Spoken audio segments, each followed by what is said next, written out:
A very good evening, everyone. I am back. My name is Purav, and you are watching the YouTube channel Career Ownership Hub. I am the founder of Career Ownership Hub on a mission to help mid-career professionals. In this video, I am going to talk about how can you switch your profile in the mid-career journey. This is extremely important, and I'll tell you why. I'll also tell you the reasons why changing profiles is important and why don't people change profile. At the same time, I'll tell you what happens when you do not switch your profiles. This I'll explain with the help of a mind map. So if you are watching this live, just write your number of years of experience in the chat. And I'll keep asking questions. I want to make this interactive. So even if you are watching this as a recorded session, in between you can pause and write your answers. But let's begin this journey. Let me start sharing my screen and you have to tell me whether you can see my screen or not. Okay. I just take you to a mind map. Okay. Switching profiles in the mid-career. What is the situation usually when it comes to switching profile? And I'll share a 6-step process that will guide you to switch your profile. And I don't want you to ask me any questions like, but how is it possible? Let me tell you, you must trust the process because more than 100 mentees today are in this journey with me. And whosoever wants to change profiles, he or she is following this process. Many of them have already achieved success. So let's begin this journey of what is the situation when you keep working in the same profile for a very long time, right? There are dangers. And what are the dangers? Let's take a look at the dangers. I hope you are able to see my mind map. Let me just magnify, zoom it out so that it's easy to visualize. The dangers of staying in the same profile, there is no new learning. You keep doing the same thing for a very long time. And as a result of this, the work gets monotonous and you lose interest in doing the work. Not only this, your growth stops. You are stagnant. You are not adding any new value to the organization. Your visibility starts diminishing. You become invisible. And this is the biggest risk that you are taking. The longer you stay in such a situation, the difficult it becomes to step out of this situation. These are the dangers. And let me tell you why people don't change the profiles. Because we all have been programmed. We feel that whatever degrees or certificates I have, whatever experience I have got in the past, that will define what profile I take. So your mind is already creating boundaries for your next step. You go only in one direction based on what you have done in the past. And believe me, I did this for the first 8 years of my life corporate journey. I was following this programming. And if this is my qualification and if this is my experience, then my next step should be either this or this. I cannot look beyond these 2 steps. This is a very big mistake that you are committing. And the second thing, we always feel that if I switch profile or as I move ahead in my journey, I have to always move vertical because growth is always vertical. And if you are not moving vertical, then you are not growing. Let me tell you, when it comes to switching profile, there are possibilities that you have to take a step down or you have to take a step completely horizontal without any vertical growth. And people avoid this. People avoid this movement just because they might have to step down or go horizontal. And as a result, they don't switch profiles. They keep moving vertical in one profile. They keep moving vertical in one profile. And gradually the risk increases. So this programming of degree, certificates, experience, and growth is vertical is also preventing you from switching profiles. But the reality is that if you want to grow vertical, you have to spread horizontally. This is the way the foundation of infrastructure, buildings, is built, the foundation is horizontal. On this horizontal foundation, they keep building the structure. Stronger the foundation, higher would be the structure. If they want to build a very high structure, they can't have a small foundation. Trust me, this is right. And they built the foundation in the beginning. The problem we have done is, since the beginning, we have always focused on vertical growth. Now you are in the mid career and the foundation is small. But one thing you must remember is that focus on the number of years left. And for those many years, if you do not work on the foundation now, you cannot even survive. Growth is out of question. Survival will become difficult. So let's get on to a 6-step process. And let me tell you, this is a proven process. This will help you. So let's say you are in one profile and now you want to move to a different profile, but you don't know which profile. So let's start with a research step. The 6-step process. The first step in the 6-step process is called research. Okay. So let me do this for you so that you are not confused. Okay. Do not focus. More the things in front of you, you lose the focus. You are not able to focus on one thing. So let's do one step at a time. Start with your research. How can you research? So if you want to figure out what are the new opportunities for you, so the first step you have to do is that explore. How can you explore? Go to job portals. What are the upcoming jobs? What are the majority? Where are the majority openings? What kind of people are the companies looking for? What skills do they want? What expertise are they looking for? Technical expertise as well as soft skills. So the job portals will help you capture the keywords. They will help you capture the skills that are required that the companies are looking in a new employee or in a leadership role. Talk to your network.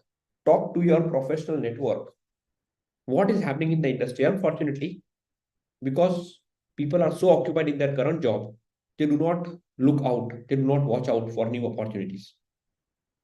And the third thing you must do is go to LinkedIn, explore the profiles of people, figure out which are the companies where are in a similar kind of function, and look at the people, look at their profiles, what kind of qualifications they have, what kind of skills are they cultivating, and that you will find easily in their profiles. So with this, you can create your job search blueprint. You will get a foundation that, okay, if these are the 3 profiles, then what are the top skills required in these profiles? And now with the help of ChatGPT, this thing has become simple. Yes, if you are not using ChatGPT for your career journey, you are making a very big mistake. Start using the technology. You don't need to become an expert in ChatGPT, but use ChatGPT for your career. Use ChatGPT for your current function. Make your life easy. It will save a lot of time. It will help you work smart. So you get a list of keywords, a long list of keywords based on your research and the possible profiles. And then you go to the step number 2, document. Very important. Document your journey. In the last 10 to 15 years, what all things have you done? And what are the skills that you have acquired while you were transitioning from one role to another, one designation to another, one location to another? Maybe you might have switched profiles in the past because of compulsion, because of choice, various reasons. But while you switch profiles, what were the skills that you acquired? You write the skills acquired, also try to recollect an incident from your journey where you have demonstrated the skills. So if you have acquired 30 skills, you need not write 30 events.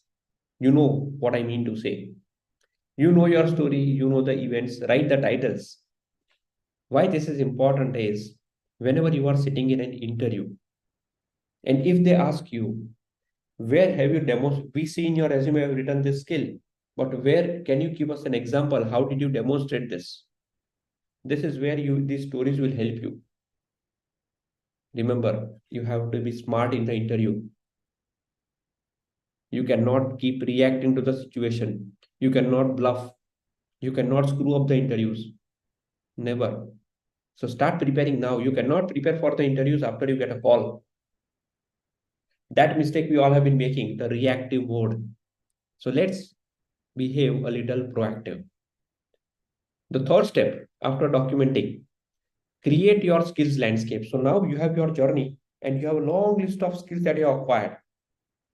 So genuinely pull all the skills from the documentation, from the journey timeline, and put it on a piece of paper in one column. That is called your skills inventory. And now you are the best judge to rate yourself on the skills. On a scale of 1 to 10, where 10 is excellent and 1 is poor, how do you rate all the skills for yourself? You don't need to ask anybody else. You know it. This will give you a clear idea of what could be your next step. Unfortunately, we all are missing the reflections that we must do on our own lives. And because we miss the reflections, you are not able to explore all the opportunities. You limit yourself. You limit yourself just based on what is visible, the tip of the iceberg. There is a lot of things below the water, below the sea level. Let's take a look at that. Okay, and this is what we are doing. Rate the skills, and you get a skills rating for done for yourself. The next step is mapping the skills for the keywords that you have pulled from the various sources, from the portals, from LinkedIn, from company websites also, and from your network. So you will have a skills that you have got from that, which will lead you to the right profile. And you have got your skills. Map the skills. How many of your skills are matching? And when you map the skills, you will find a list of skills which are extremely important, a list of skills which are not so important, and some skills that you have but are not required for this transition. Why this is important is you must highlight only those critical skills in your resume which are extremely important for that particular profile. Because that is what the employer would be looking at. Now, the question is that if there are 5, 6 important skills, very critical skills that are required, you might not be an expert at all the 6. You might not be an expert at all the 6. So if you go to your rating, you might see, oh, I need to strengthen a few skills. And this will give you clarity about what you should learn, what should be your learning goal. And here we implement a framework. Once you filter the skills which are required for your goal, you implement a RISE framework. RISE, R stands for retain. Which skills you have to retain? I stands for which skills are not required as of now. Though I have it, I need not focus on that. I should not highlight them in my resume. I can mention it in the at the bottom, at the end of the resume. But I should not put those skills on the top. Which skills do I need to strengthen? The most critical skills that I need to strengthen. And are there any skills which are required, very critical for the profile, but I don't have it at all? Trust me, there will be no such skills which you have to learn. Okay, if there are more than one such skill, that profile is not for you. So don't focus on that profile. But keep minimum number of skills to be earned. Okay, that is called the RISE framework. This is what we follow at the Career Ownership Hub. Step number 5, start your personal branding journey. You have to position yourself for that new profile. And you have to network with the right people who can help you to reach there. This is your industrial network. So how will you do this? Okay, how will you get here? Your story, which you have already documented, identify your target audience based on the profile. Who are the people that you should connect with? Who are the people you should be visible to? And this target audience will help you to achieve the next level. The third step is authority building. So let's say if I'm moving from a profile of engineering to a profile of sales, I have to build my authority in the sales domain. I might have not done sales in the past, but being in the industry for last 10, 15 years, I know what sales means. And I can start creating my authority by writing posts. Okay, so let me reduce the confusion for you here. Okay, so these are called assets, asset creation. Okay, the level one assets, write posts about sales because I want to go into sales, and the post could be written post on LinkedIn, posters, images, or videos. You can focus on written posts. Okay, as a step number one. LinkedIn is the best place right now to make yourself visible. Level 2 assets, I would not go into the details, not required right now. If you want to know more, you may connect with me. And there is a level 3 asset. Again, not so significant, just for switching the profile. But this is for authority building. Okay. The next way to build authority is take up speaking engagements. As you are in the industry already, you have a lot of experience, you have a lot of things to speak in an industrial event. Unfortunately, people don't even go to industrial events. They think it is a waste of time. You don't realize that is the best place to network with. That is the best place to gain visibility. And let me tell you, I have done this. I have done this, and this has given me a huge benefit. And being as a mid-career professional, you already have knowledge that you can deliver to education institutes like colleges and universities, the final year students, the third year students, whosoever it is. But these speaking engagements help you build your authority, gives you confidence, increases your visibility, and improves your networking. So this is how in the personal branding journey, you start building your authority. And then you have to position yourself with the correct messaging.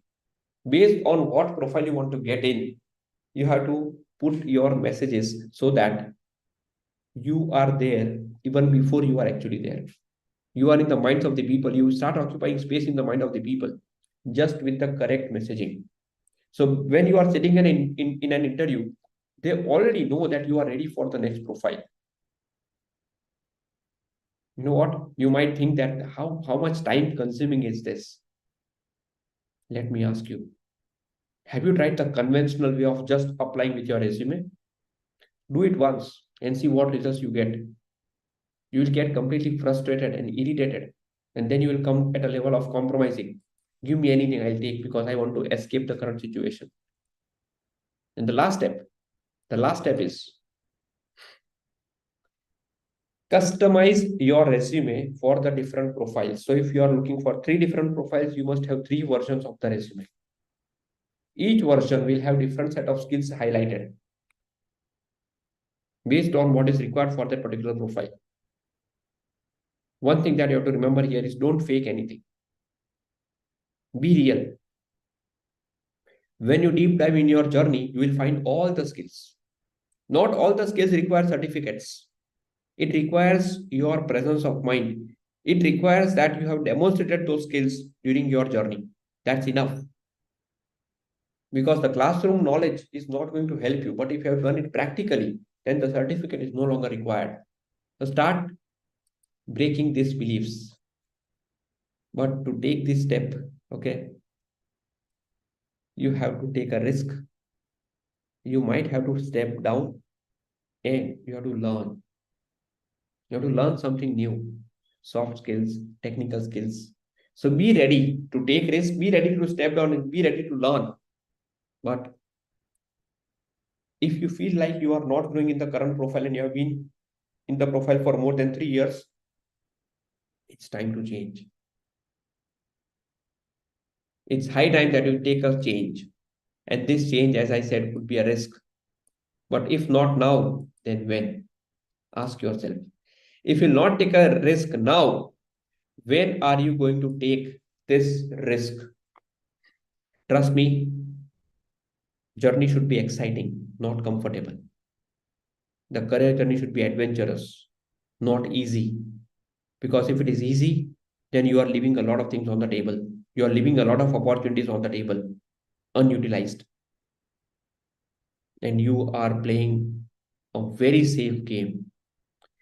You are playing the game not to lose. You are not playing the game to win. Start playing the game to win. Take risks, and enjoy the journey. Be a right role model for your kids. They should not be looking at you as a person who is afraid, a person who is dependent on others. They should be looking at you as a person who is dependable.